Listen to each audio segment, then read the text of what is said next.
Sa mapagpalang araw po sa inyong lahat. Ngayon po ay May 2, 2023 at mula po dito sa Hacienda Escudero, hatid ko po ang ating unang pagbasa at pagninilay sa araw na ito.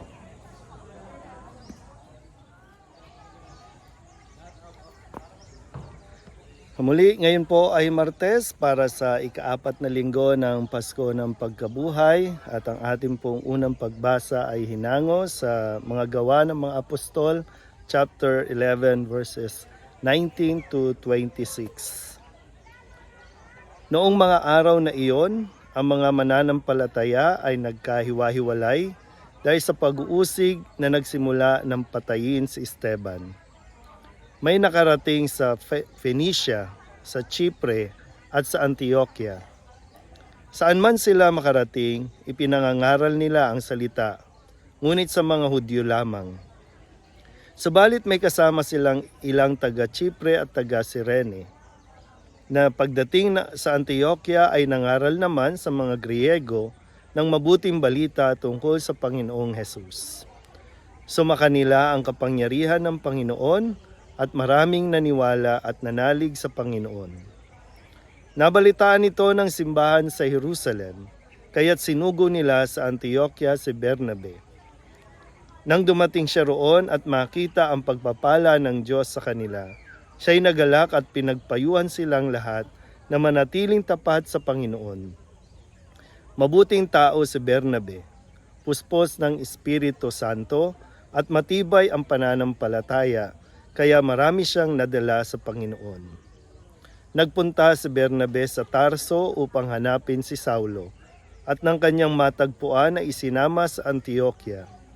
Isang taong singkad silang nanatili roong kasakasama ng simbahan at nagturo sa maraming tao. At doon sa Antioquia, unang tinawag na Kristiyano ang mga alagad. Ang salita ng Diyos.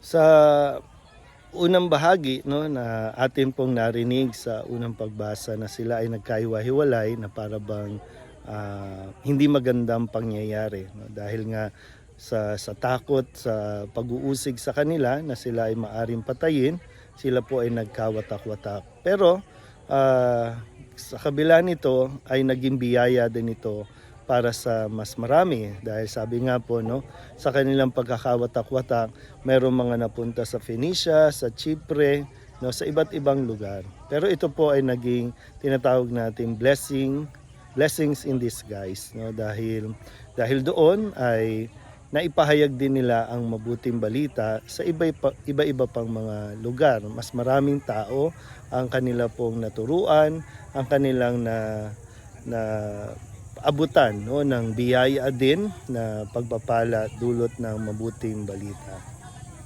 Kung kaya ito po nawa ay mas makita rin natin na anumang pangit na karanasan natin ay mayroong biyaya dito. Kailangan lang natin makita yung pagkilos ng Diyos sa ginagawa, sa nangyayari sa buhay natin. Hindi lahat ng pangit na pangyayari ay sadyang pangit, kundi may ilalabas ditong maganda, may ilalabas ditong kabutihan mula sa bawat isa sa atin. Kailangan lang talaga natin na manatiling matatag sa ating pananampalataya. Wag na wag po tayong panghihinaan ng loob, dahil sa ngayon hindi man malinaw, hindi pa man natin nakikita ng lubusan kung ano ang plano ng Diyos sa bawat isa sa atin. Darating ang araw at masasagot din ang tanong kung bakit ito nangyari sa atin.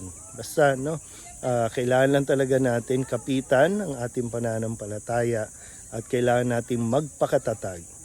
Kung sakali na sa iyong pagkakasakit ay ikaw ay mauuspitan at sa pagpapakita mo ng pananampalataya, maaari ang mga taong makakasalamuha mo sa ospital ay makonvert din, o kumbaga makakilala din kay Kristo.